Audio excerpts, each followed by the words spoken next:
Now, the greatest radio shows of all time. Suspense. The Shadow Node. Washington calling David Harding, counter-spy. Classic radio theater. The Great Gildersleeve. Fibber McGee and Molly. Dragnet. Gunsmoke. The Lone Ranger.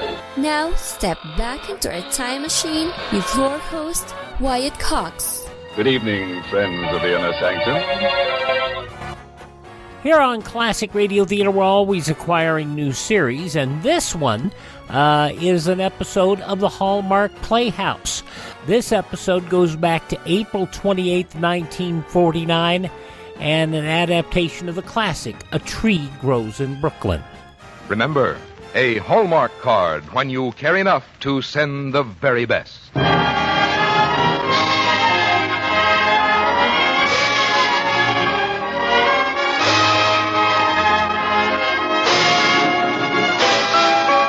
Tonight, from Hollywood, the makers of Hallmark greeting cards bring you James Dunn in Betty Smith's A Tree Grows in Brooklyn with Connie Marshall on the Hallmark Playhouse. Each week, Hallmark will bring you Hollywood's greatest stars in outstanding stories chosen by one of the world's best-known authors, the distinguished novelist Mr. James Hilton.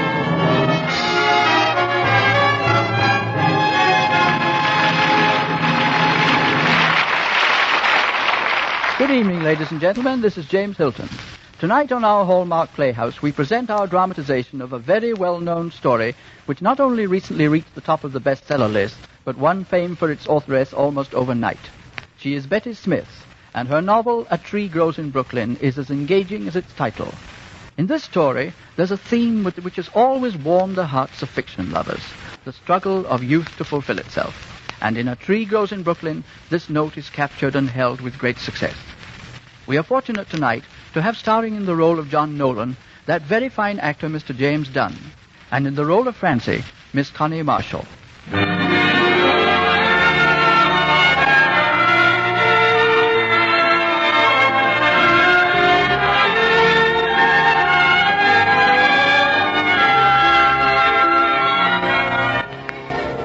There's a tree that grows in Brooklyn. Some people call it the Tree of Heaven. It grows in boarded-up lots and out of neglected rubbish heaps. It survives without sun, water, and seemingly without earth. It would be considered beautiful, except that there are too many of it. That was the kind of tree in Francie's backyard in Brooklyn. Its umbrellas curled over, around, and under her third-floor fire escape. An 11-year-old girl sitting on this fire escape could imagine that she was living in a tree. That's how it seemed to Francie every afternoon in Brooklyn.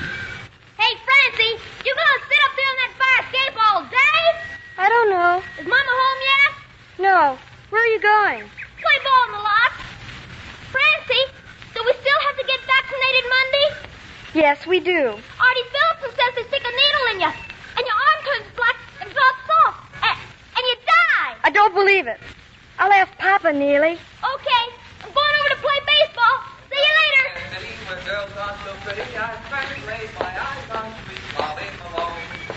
Papa. I'm out here, Papa. Oh, hello, Francie. Hello, Papa. Move over and I'll come out. Is your mother home? She isn't home from work yet. Oh. Well, I'm going to work at Columbus tonight. Big wedding party. As a waiter or a singer? Both. Oh, it's cooler out here. You can see a lot of Brooklyn from a fire escape, can't you, Francie? People, buildings, laundry, garbage cans. Organ grinders, carts with flowers on them, babies. Yeah, you can see plenty of those in Brooklyn, kitten. I'm going to rise in the world and get my family out of here. Next year will be better, you'll see. Next year, I'm going to get you a fire escape that looks out on a garden. Maybe even on a playground. That's right, Papa. Your ship will come in. My father was a man who never held one job long. I started waiting on tables when I was 12. And when I began to work, I said to him, well, maybe your ship didn't come in, Pop, but mine's going to. You're the best singing waiter in Brooklyn. I've always wanted to be a real singer. The kind that comes out on the stage all dressed up. Well, I will be yet. And things are going to be different for you. I'm going to see to it that you get through school. Yes, Papa. Maybe Neely and I can find your ship and make you come in. Francie, if I ever do have any luck, you know what you and me are going to do? We're going on a trip. Just you and me? Yep, just the two of us. We'll go way down south where the cotton blossoms grow. Oh, Papa, I love you so much. I love you so much. Ah, there's your mother. Hello, Katie. Oh, here you are. Mother, they're going to vaccinate us or we can't go back to school. Vaccinate you? What for? Smallpox. They're going to vaccinate Neely, too? Both of us.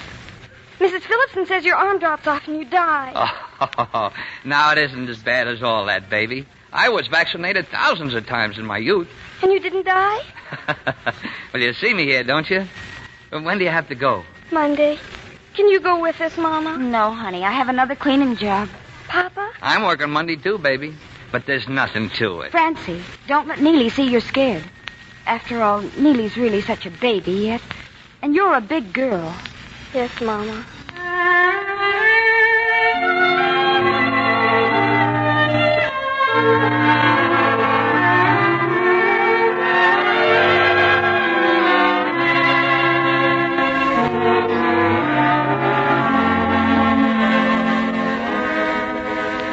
Come on, Neely. We'll go out and play. The time will go faster. I don't want the time to go faster. I don't want to be vaccinated. The faster it goes, the quicker it'll be over. Let's go out and make mud pies. You used to like to make mud pies. All right. But let's go around back where none of the fellows will see us. All right, Neely. We'll go around back.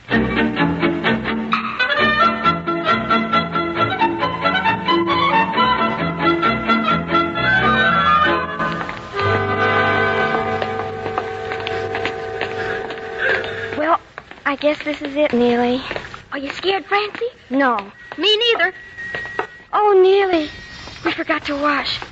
We've still got mud from the mud pies on us. Papa says good, clean dirt never hurt anyone.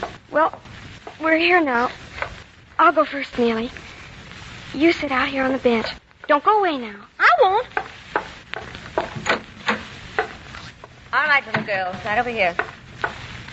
Turn back your sleeve. Dirt.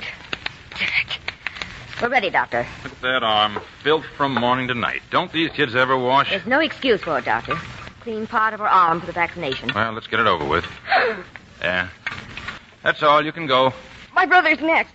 His arm is just as dirty as mine, so don't be surprised. And you don't have to tell him. You told me. You don't have to tell him. Besides, it won't do no good. He's a boy, and he don't care if he's dirty. Go on in, Neely. It doesn't hurt at all.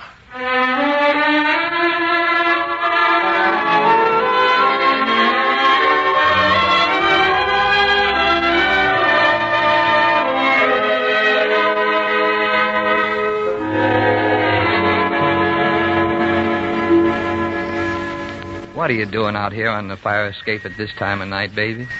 It hurts, Papa, and it itches. And Mama says if I scratch it, the whole arm will swell up and turn black and drop right off. And maybe I scratched it in my sleep. Maybe I'm going to die, Papa. Well, come on in the house and let me see it, Francie. It's all swollen. Look. Ah, that's nothing at all. You should have seen my arm when I was vaccinated. It was twice as swollen, and it was red and white and blue instead of green and yellow like yours. Now, we'll just put a few drops of carbolic acid in some water and wash it out. And in the morning, it'll be much better. It will? Sure. And then I'll put on a nice, clean bandage all around it. Where will you get the bandage? Well, I'll tear up one of my undershirts. Now, this may hurt a little, but I'll be just as gentle as I can.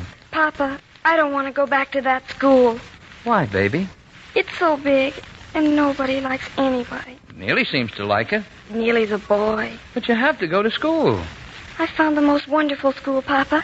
It's way out, and it's made of bricks. And there's no fence around the yard, and the playgrounds have grass in them, not cement. Oh, Papa, it's such a wonderful school. All right. We'll go have ourselves a look at it. Can we move near that? Well, no, we couldn't move right now. But you can't go to a school unless you live in that district. Well, you just leave it to me. We'll go out and look at that school tomorrow. And I'll think of something.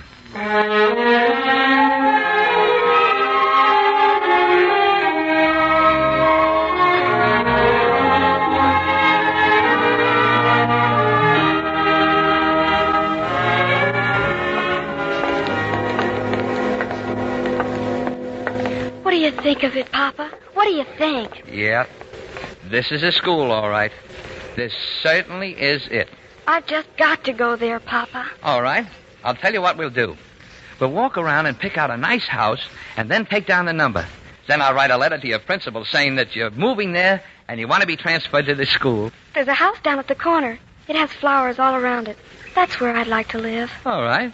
We'll go down and get the number. It's the kind of a house you read about in books. Francie. Yes, Papa? You know, what we are going to do is wrong, don't you? Is it, Papa? But it's a wrong to gain a bigger good. Like a white lie? Yeah, like a lie that helps someone out. So you must make up your mind that for never to do anything wrong. You've got to be late never and absent never. And you must never do anything to make them send a letter home through the mails. I'll always be good, Papa, if I can go to that school. Here's the house.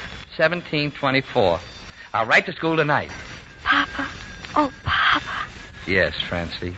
Papa, my cup runneth over.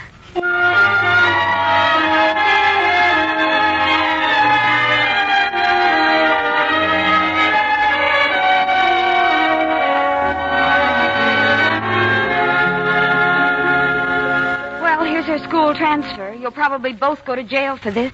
Oh, Mama, it's such a beautiful school. 48 blocks to walk every day. I wanted to go there, Katie. I want her to learn that there are other worlds, and that those other worlds are not out of her reach. We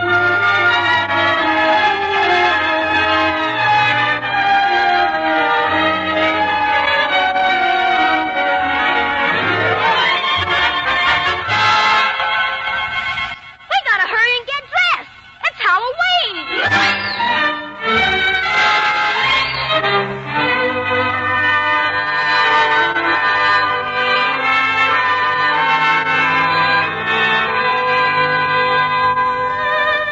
Happy Thanksgiving to you all, class.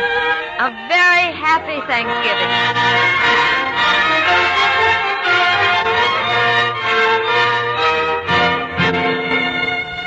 All right, class is dismissed. I hope you all have happy holidays and a very, very Merry Christmas.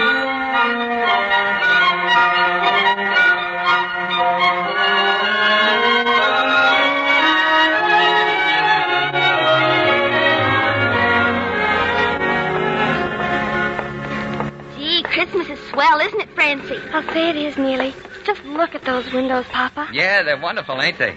Next to having those things, I like to look at them. They're just to look at, Neely. No one has them. Look at that doll. She has real hair, and her eyes open and shut. Here's the auditorium, kids. I'll be outside waiting for you when you're through. Now, remember, this is a Christmas party for children of all faiths. And your Aunt Evie bought you the tickets for a Christmas present. So have a good time. I wish you could come, Papa. Oh, it's only for kids, baby. Now, you go in and have a good time. Come on, Neely.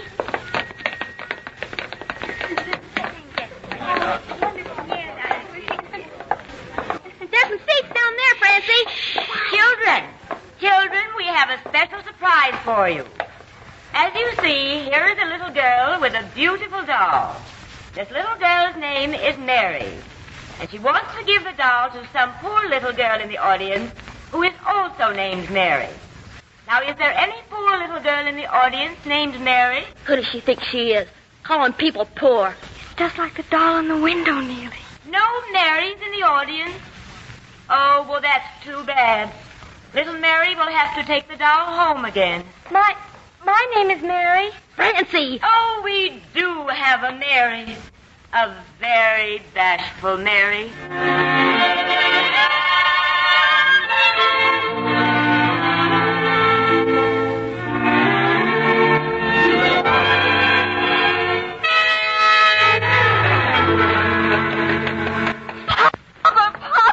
What are you doing out so soon, Francie?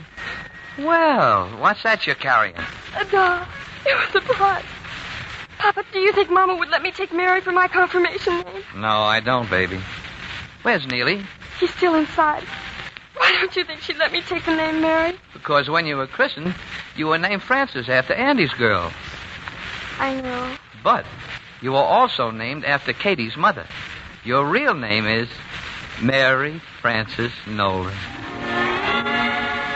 Oh, Papa, Papa.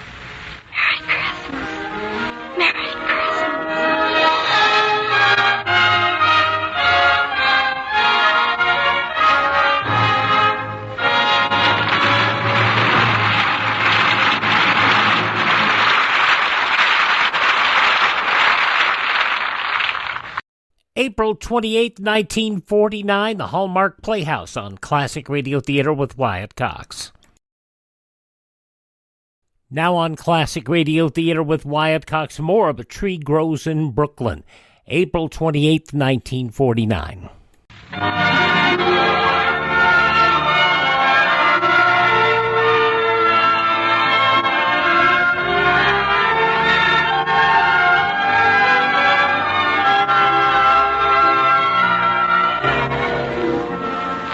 Time went on as it does everywhere, even in Brooklyn. Spring came, and summer, and winter again.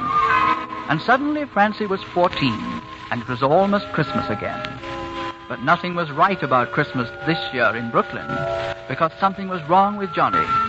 He came and went almost without speaking. His hands trembled badly. He could hardly hold the fork when he was eating. And suddenly he looked very old. Katie went about white and quiet, as though she were carrying the tragedy within herself. One night, Francie woke in the middle of the night. A wheelbarrow to the street, broad and narrow, singing bones and muscle. Alive, alive, oh. You won, Papa. I what? You finished the song before I opened the door. Yeah, I finished the song, I guess. Papa? Turn out the lights and go back to bed, Francie. Papa, are you sick? No, I'm all right, Francie. Everything seems to be changing so. I don't want things to change. Well, how are things changing, Francie? It seemed to me things were staying just the same. No, Papa. The scales at the tea store aren't bright and shining like they used to be. And things that used to be exciting aren't exciting anymore. Like selling junk and going to the delicatessen for a pickle and pretending like we used to. Oh, I see. When we didn't have enough money for food, we'd pretend we were explorers discovering the North Pole and that we were trapped in a cave with just a little food. And we had to make it last until help came. Mm-hmm. When explorers get hungry and suffer like that, it's for a reason. Something big comes out of it. They discover the North Pole. But what big thing comes out of us being hungry like that? Well, you found the catch in it, baby. You found the catch in it. You have a bad case. A very bad case. Of what? Of growing up. Go on now. Get to bed. I'm going out again. Why, Papa? Well, I forgot something. Never mind, kitten. It's all right. You go to bed. I want to walk a bit longer. Go on now. Good night. Good night, Papa.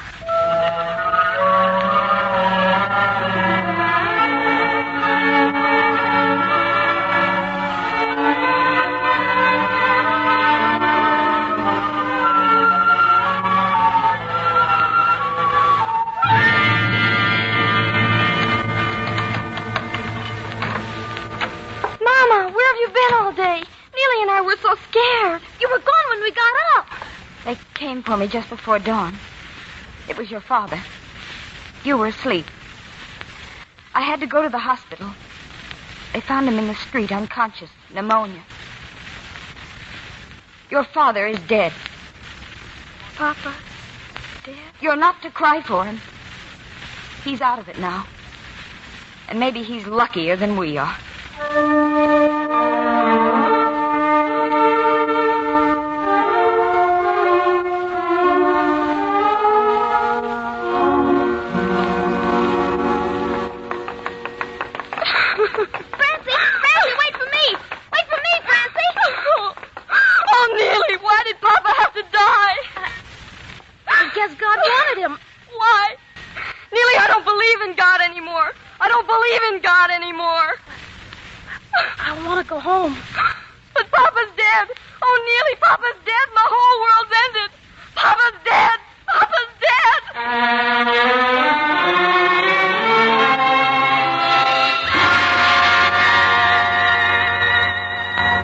From April 28, 1949, the Hallmark Playhouse on Classic Radio Theater with Wyatt Cox. Visit our webpage, classicradio.stream. Classicradio.stream. We'll have the conclusion of the Hallmark Playhouse following these important messages right here from your favorite radio station.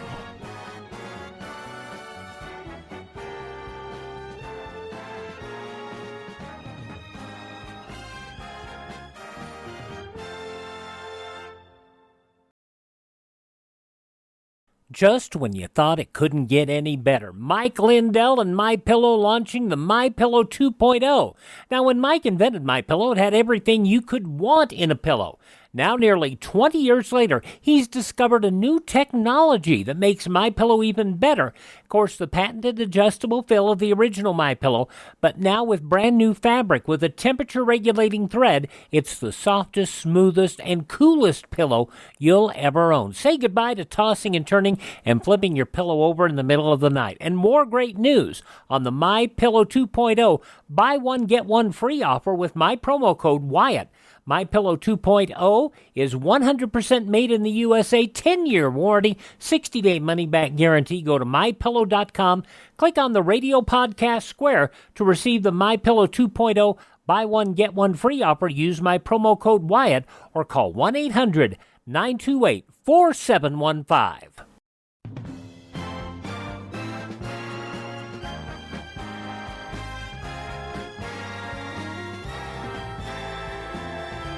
Now on Classic Radio Theater with Wyatt Cox, the conclusion of the Hallmark Playhouse presentation of A Tree Grows in Brooklyn with Connie Marshall and James Dunn from April 28, 1949.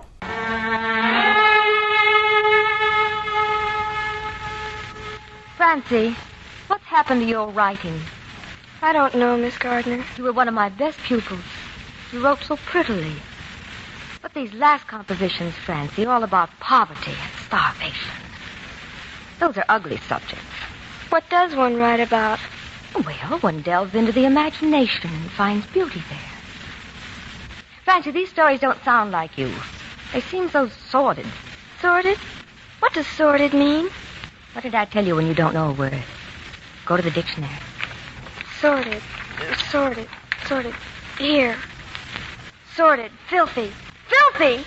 Papa wore a clean shirt and collar every day of his life. He shined his shoes sometimes twice a day. We aren't discussing your father. Dirty! Papa had his own mug at the barber shop. Gross. Papa was a dancer. He was slender and quick. Sordid, also mean and low. Why, everyone loved Papa. Everyone. Don't you ever dare use that word about us. Francie. Us? We were talking about your compositions. Why, Francis, I'm surprised. A well-behaved girl like you. Talking like that to your teacher the week before graduation. I'm sorry.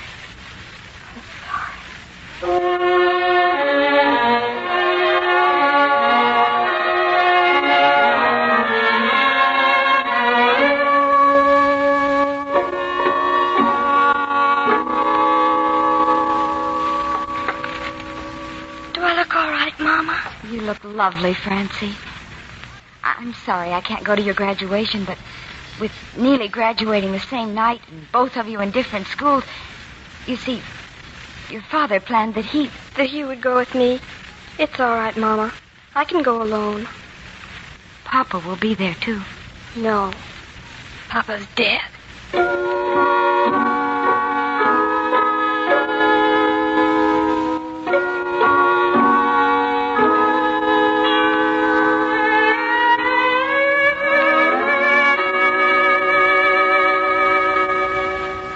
A lovely graduation, wasn't it, Francie? Yes, Miss Gardner. Good night. Aren't you going in the classroom to get your books? I took them this afternoon. Francie, you want to get your flowers. I haven't any flowers, Miss Gardner. Come and see. Look at your desk, Francie. Red roses. Whose are they? Look at the card. It says, Mary Frances Nolan. Open the card. Papa. It says, for Francie on graduation day. Love from Papa. Miss Gardner, he can't be dead. He sent me flowers. He gave me the money a year ago, and that card all written out. He said when Francie graduates, send her some flowers for me, in case I forget. Oh, Miss Gardner. Go ahead and try, Francie. Try. In a little while, we'll go and meet your mother and Neely. Oh, Miss Gardner, he isn't really dead, is he? Not when he can come like this when I needed him so much. Not while people live who remember what he was like and love him. No. John Nolan will never be dead, Francis. He lives on in you and Neely. I was wrong. There is a God. Oh, Miss Gardner, there is a God. And isn't it wonderful? Papa knows him. Papa knows him.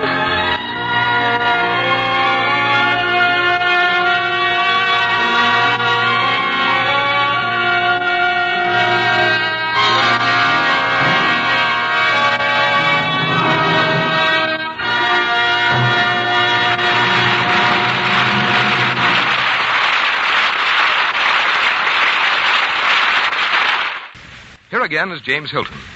Thank you, James Dunn and Connie Marshall, for an outstanding night here on our Hallmark Playhouse. You have given us a warm and tender picture of an American family. It's been a great thrill for me, Mr. Hilton, because I've always wanted to play Francie. Also, will you thank the Hallmark Company for me for the very lovely gift of a portfolio of the Hallmark Little Women dolls? You know, I'm a collector of Hallmark dolls. I have the whole set of the Hallmark dolls of the nations. They're just wonderful. And may I say that it's been a pleasure for me, too, Mr. Hilton? What Connie says about Hallmark dolls really goes for all the Hallmark cards. You just expect Hallmark to be associated with the best. We do appreciate that compliment, Mr. Dunn, and we hope you and Miss Marshall will visit us again. And please listen next week when we present a story most appropriate to the time, Kathleen Norris's well-known novel, Mother, starring Linda Darnell. And the following week, James Thurber's great story of baseball, You Could Look It Up, starring William Frawley.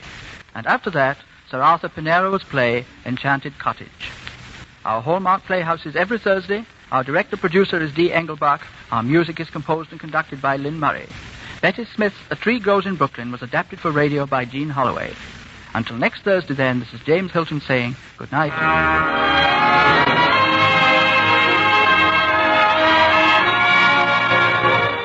April 28th, 1949, the Hallmark Playhouse on Classic Radio Theater with Wyatt Cox. Now on Classic Radio Theater with Wyatt Cox, another episode of the soap opera Claudia that some of you have found very popular. This episode goes back to April 28th, 1948. And now, Claudia.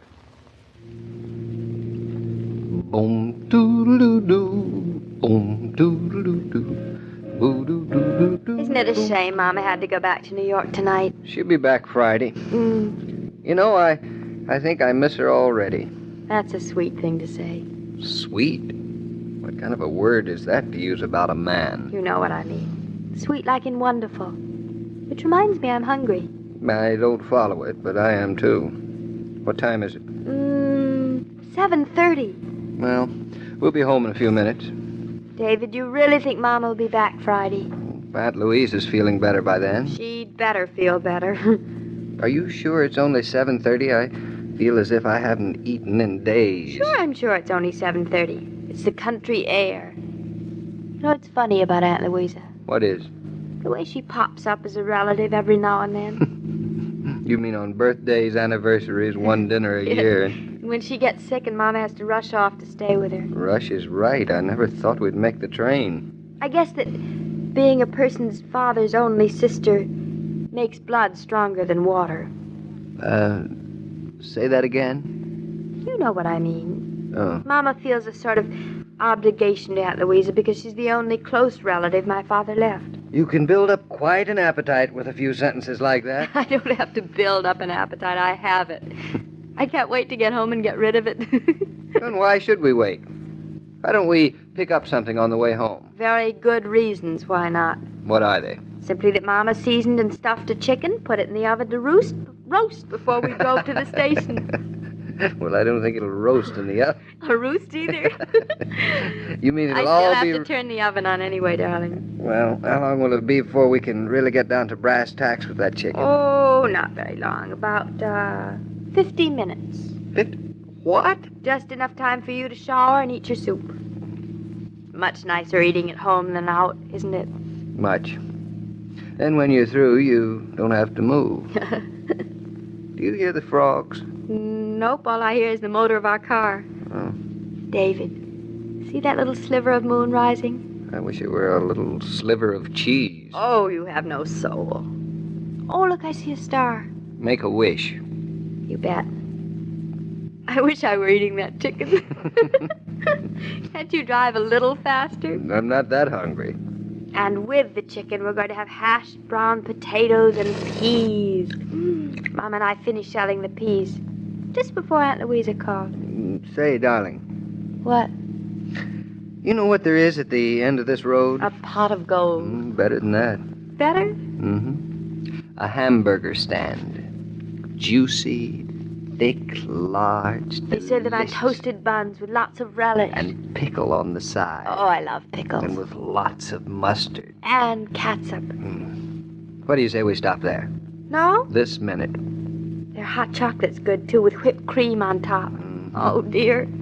All right, just as soon as we get there. I can't stand it. I'm so hungry. You really want to stop off and have a nice, big, rare, juicy hamburger? Well, make up your mind. I can just smell those hamburgers. I can just taste them. Come on, let's drive over. No. No? David Norton, you mean to tell me you'd prefer a nice, big, juicy hamburger in a diner rather than a... Nice, skinny, undercooked chicken in our own home? Well, I wouldn't. Oh. I think it would be unpatriotic of us to stop here and eat a hamburger when our chicken is waiting. We'll eat the chicken, too. I'm that hungry. But, David, the sooner I get him into the oven, the sooner we'll... Unless you really want to stop here. Do you? I suppose not. Guess it'd be awful crowded. If you do want to stop, darling, why say so. I wouldn't mind your saying so. Oh, that's big of you. Home is so nice. We'll spend the whole evening... Over the dishes. No, you won't. We'll listen to the radio. I'll even let you read the papers without interrupting. Now, darling, don't get rash. Now, are you sorry we didn't stop at that hamburger stand? No, not the least bit. All right.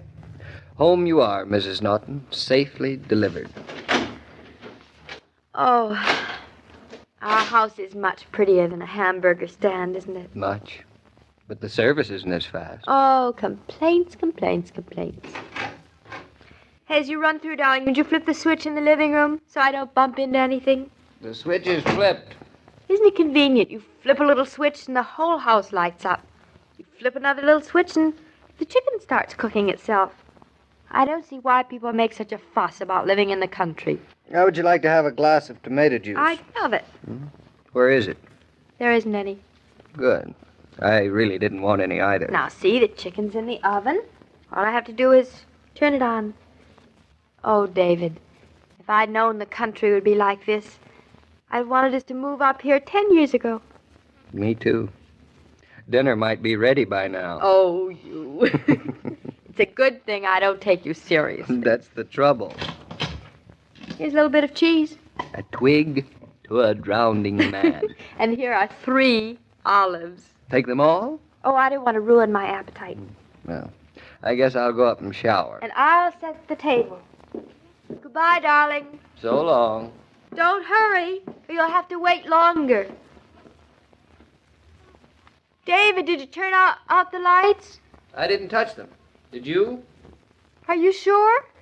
Darling, if you're playing a joke, it isn't very funny. I haven't moved. I'm standing right next to the oven. Just because you showed me where that little fuse box was doesn't mean that you had to play with it. That little fuse box? What's that little fuse box got to do with the lights going out? Well, I guess you didn't. Huh? Am I or am I not standing in the same place as when you left? How can I possibly tell when I can't see you? Here I am. Say, isn't it dark in here? No, very dark. You can't see your 2 feet in front of you. It's dark all over the house. David, what are you doing? I'm trying to find the fuse box. Do you mind? Nope. I didn't know it could be so dark. In the dark? Have you got a match, darling? Of course not. Everything in this kitchen is electric. Have you got one? Let me see. None here. No.